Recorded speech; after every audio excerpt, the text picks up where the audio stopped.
Loss অ্যাঞ্জেলেসের এই ক্ষয়ক্ষতির দৃশ্য ঘিরে চলেছে বহুমুখী আলোচনা।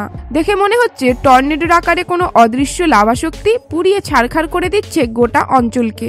তাহলে কি কোনো অদৃশ্য শক্তি আক্রোশে ধ্বংস করে দিচ্ছে বিলাসিতা নিয়ে মত্ত থাকা লস অ্যাঞ্জেলেসের মানুষের সম্পদ?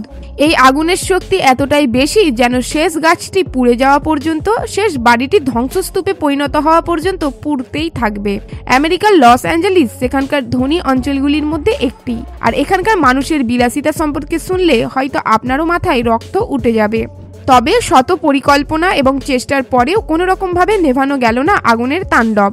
আপাতত পূর্বাভাস এটাই বলছে, পৃথিবীর যে কোনো বিপর্যয়, ঝড়, জলোচ্ছ্বাস, বন্যা, খরা এবং মহামারীতে এক প্রান্তের মানুষের মন কেঁদে ওঠে অন্য প্রান্তের মানুষদের জন্য, আর এটাই স্বাভাবিক। তবে আশ্চর্যজনকভাবে লস অ্যাঞ্জেলেস যে পুড়ছে তাতে আমেরিকার মানুষ যে কষ্ট পাচ্ছে, তাতে কোনো রকমভাবে কষ্ট পাচ্ছে না বিশ্বের বেশিরভাগ মানুষ। বিশ্বের অন্য প্রান্তের মানুষের কথা তো দূরের থাক, আমেরিকার মানুষরাই সহানুভূতি প্রকাশ করতে দ্বিধাবোধ করছে, এমনটাই গুঞ্জন শোনা যাচ্ছে। আমেরিকার আগ্রাসী দাবানলের দিকে মানুষ যখন তাকায়, ঠিক তখনই মনে পড়ে যায় মানুষের সৃষ্ট বোমা এবং বিমান হামলায় বিধ্বস্ত গাজা উপত্যকায় অবশিষ্ট আর কিছুই নেই, আর সেখানকার নিরীহ ফিলিস্তিনি মানুষদের দুর্দশার কথা। গাজাতে পথে পথে মানুষ দিন কাটাচ্ছে, হাজার হাজার মানুষের মৃত্যু আর প্রাণহানিতে আমেরিকার কিছু যায় আসে না। তাহলে আমেরিকার কিছু হলে অন্যদের কেন যায় আসবে? এই প্রশ্ন বেশিরভাগ মানুষের। তবে বর্তমান রিপোর্ট অনুযায়ী লস অ্যাঞ্জেলেসের ক্ষয়ক্ষতি এবং সেখানকার মানুষের কষ্টে কাঁদতে বসেছে বেশ কিছু ইহুদি ইসরায়েলি। লস অ্যাঞ্জেলিস দাবানলে আক্রান্ত প্রতি সহানুভূতি প্রকাশ করেছে ওয়াশিংটনের ইসরায়েলি দূতাবাস, কিন্তু এই বার্তাতেই ইসরায়েলকে তুলোধনা করা হচ্ছে। অনলাইনে এক্স হ্যান্ডেলে ইসরায়েলের দূতাবাস লিখেছে, আক্রান্তদের পাশে আছে ইসরায়েল, এমনকি আমরা সাহস যোগাচ্ছি সেখানে কাজ করা দমকল কর্মীদের এবং যারা দিনরাত এক করে জীবন এবং ঘরবাড়ি বাঁচাতে কাজ করে যাচ্ছে। এমন বার্তা পাওয়ার পর সামাজিক মাধ্যম ব্যবহারকারী বেশ কিছু ইউজার ক্ষেপে উঠেছে। গাজায় 15 মাসেরও বেশি চলমান যুদ্ধের মধ্যে ইসরায়েলিদের সহানুভূতি নিয়ে প্রশ্ন তুলেছে তারা। গাজার মানুষদের মারতে ইসরায়েলকে প্রায় $26 বিলিয়ন সামরিক সহায়তা দিয়েছিল বাইডেন প্রশাসন। গাজার স্বাস্থ্য মন্ত্রণালয় বলেছে এই যুদ্ধে প্রাণ গিয়েছে প্রায় 46,000 ফিলিস্তিনির, যাদের মধ্যে বেশিরভাগ শিশু এবং নারী। এই কারণে লস অ্যাঞ্জেলিসকে নিয়ে ইসরায়েল যে কান্না শুরু করেছে সেটি সোশ্যাল মিডিয়াতে কুমিরের কান্না বলে মন্তব্য করা হচ্ছে। একজন লিখেছে, সেই সময় গাজার হসপিটালগুলিকে বোমা মেরে উড়িয়ে দিয়েছিল ইসরায়েল। একজন লিখেছেন, গাজাবাসীর জন্য এমন দীর্ঘশ্বাস কেন পড়েনি? যুক্তরাষ্ট্র ইসরায়েলকে $1 বিলিয়ন সাহায্য পাঠানোর পর তারা সহানুভূতি দেখাচ্ছে, কারণ যুক্তরাষ্ট্র ইসরায়েলের পরম বন্ধু। তবে বর্তমানে যুক্তরাষ্ট্রের মানুষের জেগে ওঠার সময় এসেছে। একজন লিখেছে, এখনও যুক্তরাষ্ট্রের মানুষের জমি বাড়ি পুড়ে যাচ্ছে, তখন ইসরায়েল যাচ্ছে $1 বিলিয়ন সাহায্য। অনেক আমেরিকান প্রশ্ন তুলেছে বাইডেন প্রশাসনের উপর। তারা বলছে অক্টোবর থেকে $12.5 বিলিয়ন সামরিক সাহায্য ইসরায়েলকে দিয়েছে আমেরিকা। এই লস অ্যাঞ্জেলেসে ফায়ার সার্ভিস $17.6 মিলিয়ন বাজেট কমানো হয়েছে, যা নিয়ে প্রশ্ন তুলেছে খোদ আমেরিকানরা। সপ্তাহব্যাপী লস অ্যাঞ্জেলেসের দাবানলের সাথে গাজা ধ্বংসের তুলনা করেছে পুরো বিশ্ব। এই দাবানলে সবচেয়ে বেশি ক্ষতিগ্রস্ত হয়েছে প্যারিস ও ইটেন, যেখানে ক্রমাগত আগুন বেড়েই চলেছে। এরই মধ্যে পুড়ে গিয়েছে 40,000-এরও বেশি হেক্টর জমি, বাস্তুচ্যুত হয়েছে 1 লক্ষেরও বেশি মানুষ, মারা গিয়েছে 24 জনেরও বেশি। অর্থনৈতিক ক্ষতি হয়েছে $250 থেকে $300 বিলিয়ন। অন্যদিকে গাজায় 15 মাসের যুদ্ধে বাস্তুচ্যুত হয়েছে 20 লক্ষেরও বেশি মানুষ, মারা গিয়েছে 46,000-এরও বেশি, আহত হয়েছে 1 লাখেরও বেশি। ওয়ার্ল্ড ব্যাংক এবং জাতিসংঘের রিপোর্ট অনুযায়ী অবকাঠামোর ক্ষতির পরিমাণ $18.5 বিলিয়ন।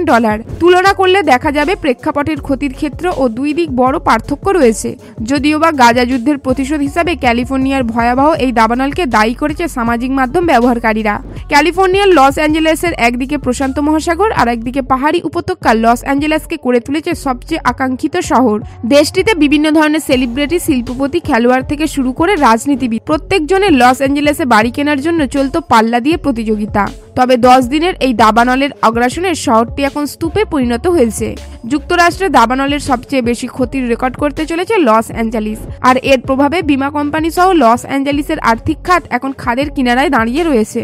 2025 সালের এক হিসাবে বলছে লস অ্যাঞ্জেলেসে রয়েছে 2 লক্ষেরও বেশি কোটিপতিদের বসবাস। উদ্যোক্ত প্রযুক্তি ব্যবসায়ী, তারকা, মিডিয়া, মুঘল কি নেই এই অঞ্চলটিতে। যুক্তরাষ্ট্রে গড়ে যে কোনো বাড়ির খরচ 2 লাখ, যেখানে লস অ্যাঞ্জেলেসে যে কোনো বাড়ির হাউসিং খরচ শুরু হয় $9 লাখ থেকে, যার ফলে আরধ্য এই শহরটি সাধারণ মানুষের নাগালের বাইরে থাকত। তবে জাঁকজমকের আড়ালে শহরটিতে লুকিয়ে ছিল এক অন্ধকার দিক। কয়েক বছর ধরেই বাড়ছিল লস অ্যাঞ্জেলেসের দাবানলের ঝুঁকি, আর এমন পরিস্থিতি অনেক আগে থেকেই টের পাচ্ছিল ব্যবসায়ীরা, যে কোনো সময় বড় আগুনের আশঙ্কা ছিল। গেল 2 বছরে ক্যালিফোর্নিয়ায় 12টি বীমা কোম্পানি তাদের ব্যবসা সীমিত করে দিয়েছে, আর কমে এসেছে অনেক কোম্পানির সংখ্যাও। অস্বাভাবিক দাবানলে পুড়ে গিয়েছে লস অ্যাঞ্জেলেসের প্রায় 200 কিলোমিটার এলাকা। ক্ষতি ছড়াতে পারে প্রায় কয়েকশো বিলিয়ন ডলার। এই নতুন বিপর্যয় ক্যালিফোর্নিয়ার আর্থিক খাতের জন্য তৈরি করেছে বড় ধাক্কা, কেননা এখানে শুধুমাত্র ঘন জঙ্গল বা খালি জায়গা ছিল না। লস অ্যাঞ্জেলেসের দাবানল সাগর আর পাহাড়কে পাশ কাটিয়ে পুড়িয়ে দিয়েছে লোকালয়কে। এই দৃশ্য দেখে মনে হচ্ছে আগুনের লক্ষ্যই ছিল কোটিপতিদের ঘরবাড়ি। এই পুড়ে যাওয়ার মাথায় হাত পড়েছে বীমা কোম্পানিগুলির সাথে, যোগ হয়েছে আরো 15,000-এরও বেশি বাড়িঘর। দাবানলের ঘর হারানো 1 লক্ষেরও বেশি মানুষ এখন একসঙ্গে ছুটছে বীমা কোম্পানিগুলির কাছে। আগে থেকেই দাবানলে ঝুঁকিতে থাকা ক্যালিফোর্নিয়ার ফোর প্ল্যান নামে একটি বীমা পলিসি ছিল। তাদের পরিস্থিতি এখন এতটাই ভয়াবহ যে কল্পনাতীত এমন আর্থিক ক্ষতির জন্য প্রস্তুত ছিল না কোম্পানিগুলো। লস অ্যাঞ্জেলেসের ঝুঁকির শুরু হয়েছে আরেক দিক দিয়েও। ক্যালিফোর্নিয়ার প্রশাসন নতুন করে লস অ্যাঞ্জেলেসকে গড়ে তোলার পরিকল্পনা নিয়েছে, কিন্তু তা বাস্তবায়নে কেটে যেতে পারে কয়েক যুগ। তাছাড়াও আগামী দিনে ক্যালিফোর্নিয়াতে আরো ভয়াবহ দাবানল আঘাত আনতে পারে, এমনই সতর্কতা দিয়েছে বিশেষজ্ঞরা। এমন অবস্থায় ক্যালিফোর্নিয়ার বাসিন্দারা চাইছে তাদের জমি ঘর বিক্রি করে দিয়ে অন্য জায়গায় বস্তি করে তুলতে। খাবারের অভাব এবং খোলা আকাশের নিচে এইভাবে জীবন কাটানোর জন্য কেউই প্রস্তুত ছিল না। সব বাসিন্দারা স্বল্প মূল্যে অন্যের কাছে জমি তুলে দিতে চাইছে। আর এমন পরিস্থিতিতে লস অ্যাঞ্জেলেসের আকাশ ছোঁয়া জমির দাম ব্যাপকভাবে কমে যাচ্ছে, যা পরবর্তীতে নতুন অর্থনৈতিক সংকটের জন্ম দিতে পারে যুক্তরাষ্ট্রে।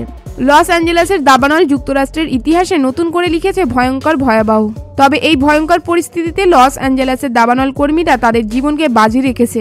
তাদের লড়াই চলছে একেবারে প্রাণপন্ন। তবে এই কঠিন পরিস্থিতিতে ক্যালিফোর্নিয়ার 4500 দমকল কর্মী এবং যুক্তরাষ্ট্রের 7টি অঙ্গরাজ্য এবং বাইরের দেশ থেকেও সাহায্য এসেছে।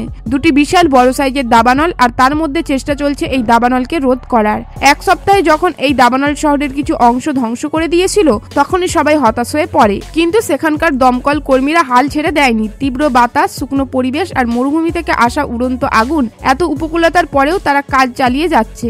আশ্চর্যজনকভাবে কিছুটা হলেও এই আগুনের উপর নিয়ন্ত্রণ এসেছে। লড়াই চলছে টানা 10 দিন ধরে। কিন্তু এই দাবানল যে তাড়াতাড়ি থামবে তা নয়। হেলিকপ্টার ও আকাশযান দিয়ে প্রতিনিয়ত জল ঢালা হচ্ছে। আগুন নির্ধারক ছিটানো হচ্ছে পাহাড়ি এলাকাগুলিতে। যে সকল জায়গাগুলিতে নতুন করে আগুন ছড়িয়ে পড়ার সম্ভাবনা বেশি হয়েছে, সেখানে 24 ঘন্টা চলছে লড়াই। কিন্তু বাতাস খুবই তীব্র। মাঝে মাঝে আকাশযানগুলিকে অত্যাধিক গরমের তাপ থেকে বাঁচানোর জন্য নিচে নামিয়ে রাখতে হচ্ছে। লস অ্যাঞ্জেলেসের পশ্চিম দিকে সবচেয়ে বড় দাবানল পেলিসেটের আগুন 96 কিলোমিটার এলাকাকে পুড়িয়ে ফেলেছে। তবে দমকল কর্মীদের দীর্ঘ প্রচেষ্টা এবং এই আগুনকে সীমিত করে রেখেছে। সেখানকার আগুন প্রায় 3 থেকে 17% নিয়ন্ত্রণে এসেছে। ইটেনের আগুন প্রায় 57 বর্গ কিলোমিটার এলাকা গ্রাস করে ফেলেছে। তার উপরে নিয়ন্ত্রণে এসেছে 35%। কিন্তু এত বড় এলাকা কিভাবে দমকল কর্মীরা অসাধ্য সাধন করলো? শুধুমাত্র তাদের চেষ্টা ও বিশ্বাস। শুধু দিনরাত কাজই নয়, তাদের সাহসিকতা ও দৃঢ়তা এক মহাকাব্যিক সংগ্রামই বটে। কিন্তু সান্টা আনা বাতাসের কারণে পরিস্থিতি আরো খারাপ হতে পারে। গত এপ্রিল থেকে ক্যালিফোর্নিয়ায় তেমন কোনো বৃষ্টি হয়নি। পাহাড়ি এলাকাগুলি শুকিয়ে গিয়ে খড়কুটোর মতো হয়েছে। সান্টা আনা বাতাস মরুভূমি থেকে এসে আগুনগুলিকে উড়িয়ে নিয়ে যাচ্ছে 24 ঘন্টা কিলোমিটার বেগে, যা দাবানলকে ক্রমাগত আরো ভয়াবহ করে তুলছে। বন্ধুরা, আমেরিকার ক্যালিফোর্নিয়া পুড়ে যাওয়া নিয়ে আপনাদের কি মতামত রয়েছে নিচে কমেন্টে অবশ্যই জানাবেন, এবং এই তথ্যপূর্ণ ভিডিওটিকে একটি লাইক দিয়ে আপনার ফ্রেন্ডস এবং ফ্যামিলির মধ্যে শেয়ার করে দেবেন। এবং আপনি যদি আমাদের চ্যানেলে নতুন দর্শক হয়ে থাকেন, তাহলে আমাদের চ্যানেলটিকে সাবস্ক্রাইব করে পাশে থাকা বেল আইকনে ক্লিক করে দেবেন।